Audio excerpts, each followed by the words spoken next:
Hello, Pickaholics. Okay, something a little bit different here because we've all seen this lock already. This is Haribo's Ballroom. I noticed something in the video that I did not see when I was gutting it. And I was talking with Harry.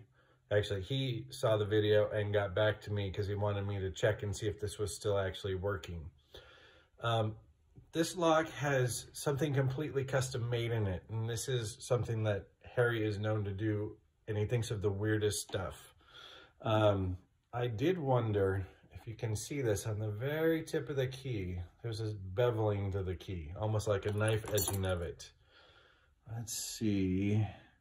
Oh yes, it's in there. If you look in the keyway,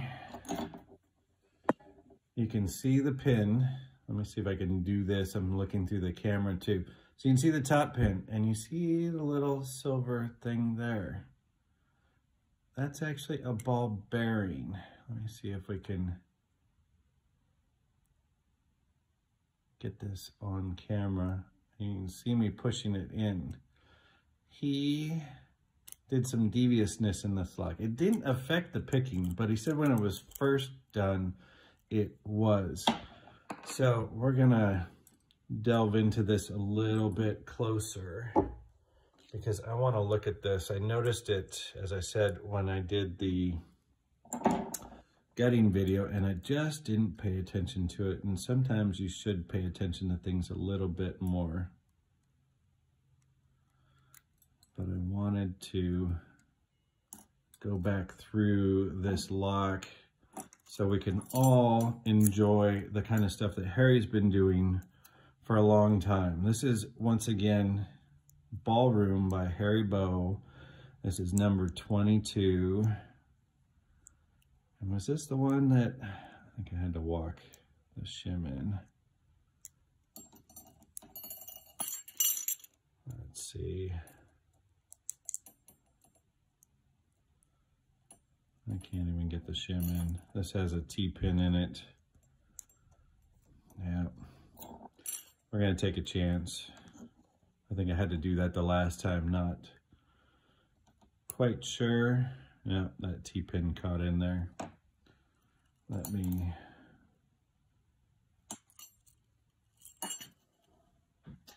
get some tweezers. Try and prevent a gutting catastrophe here.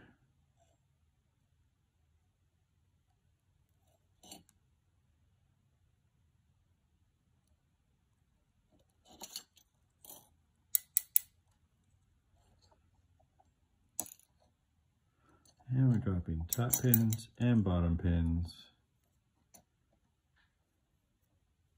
Come on, out of there.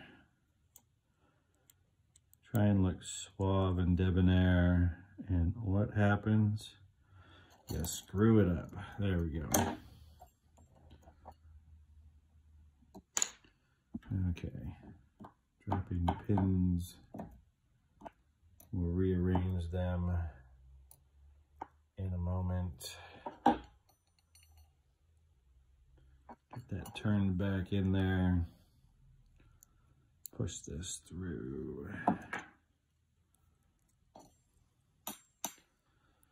Did I get that right? No, I got those two backwards. 1 and 2. And 3 and 4. And 5.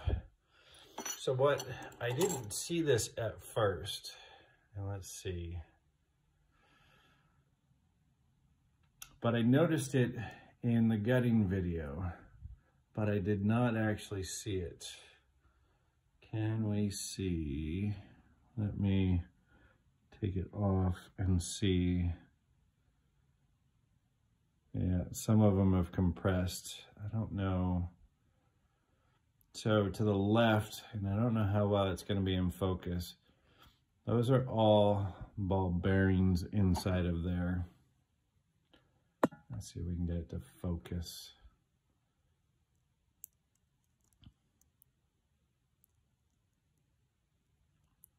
And it didn't really affect the picking too much, but it looks like there are 4 of them.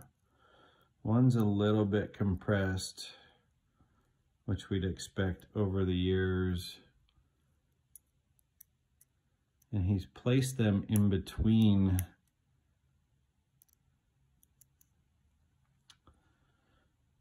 let's see if we can do it this way. So each ball bearing is actually in between, come on, focus for me, there we go, in between the chambers.